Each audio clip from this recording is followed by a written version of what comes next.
Bagaimana proses transfer teknologi itu dilakukan? Kali ini kita akan punya cerita yang menarik bagaimana proses transfer teknologi dilakukan pada industri mobil di China. Sesuai dengan framework yang kita buat sebelumnya, cerita ini kita ambil dari satu buku, Decoding China's Car Industry. Penulis buku ini adalah Li Anding. Ceritanya itu diawali dengan tokoh yang namanya Su Heyi.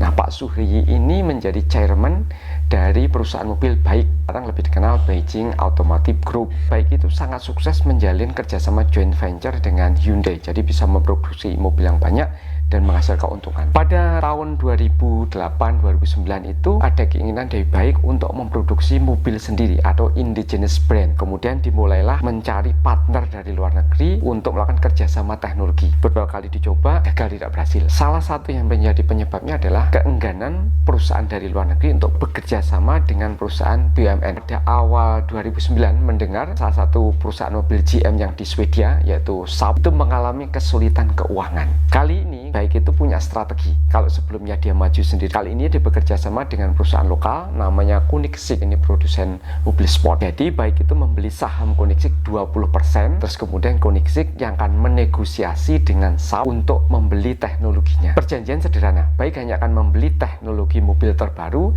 dan sistem engine atau mesinnya. Sementara untuk nama Saab dan juga factory itu akan menjadi milik Koenigsegg. Di dalam negosiasi ini dimulai tanggal 24 Agustus 2009. Yang memimpin negosiasi itu presiden direktur atau sana sebutnya GM dari BAIC, yaitu Wang Dangsong. Dangsong itu kemudian dibantu dengan Gulei, jadi kepala riset dari BAIC. Negosiasi dilakukan dan berhasil. Pada tanggal 24 November 2009 itu kira-kira 6 hari sebelum tanda tangan, Pak Wang Dangsong ini dalam perjalanan mau naik pesawat dari Guangdong ke Beijing. Tiba-tiba dia mendengar telepon dari Koenigsegg bahwa Koenigsegg harus mundur dari negosiasi. Alasan jelasnya tidak disebutkan, tapi intinya gagal. Tentu saja Pak Wang Dangsong dan Pak Su Heyi dan Lu Ge itu pusing berat. Ini sudah mau tinggal tanda tangan, tidak jadi. Kemudian mereka berdiskusi, mereka mengatakan ini kesempatan barangkali, ya mudah-mudahan gitu, barangkali waktu itu kita negosiasi langsung dengan GM sebagai pemilik Saab di Swedia. Tentu ada kekhawatiran karena dari pengalaman sebelumnya kalau negosiasi langsung tentu ada stereotip dari perusahaan di luar. Tapi mereka tetap mencobanya. Jadi mereka menghubungi Saab dan GM untuk menegosiasi berdasarkan diskusi 3 bulan sebelumnya ketika BAIC masih bekerja sama dengan Koenigsegg. Ternyata pihak dari Saab atau GM itu juga menyetujui. Salah satunya karena mereka memang terdesak, karena kalau mereka tidak menyelesaikan akuisisi atau bekerja sama pihak lain, maka pada bulan Desember dia harus menutup perusahaannya. Kemudian negosiasi itu clear permintaan dari Swedia karena dia hanya membeli teknologi mobil terbaru dan sistem engine. Akhirnya disepakati. Tentu saja tidak mudah. Jadi Pak Wang Dangsong, Pak dan Lu Ge itu terbang ke Swedia 3 hari 3 malam menyelesaikan diskusi. Oke, itu clear, pembicaraan diskusi berhasil, tinggal satu lagi.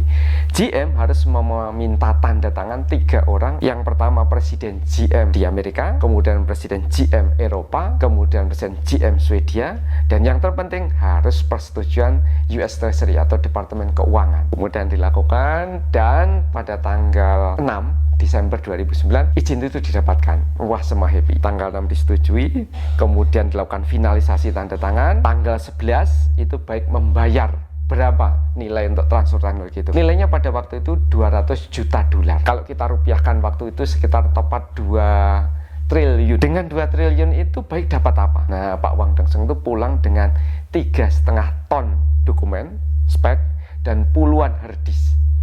Itulah transfer teknologi. BAIC kelak akan memproduksi mobil Xenova D70 produksi BAIC.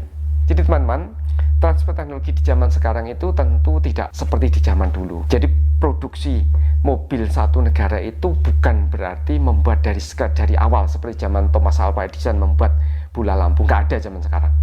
Jadi kita mengembangkan dari teknologi yang sudah ada, kemudian dengan berbagai penambahan fitur dan teknologi dan brand sendiri. Nah, itulah transfer teknologi di zaman sekarang. Itu kira-kira cerita dari bagaimana transfer teknologi di China. Terima kasih.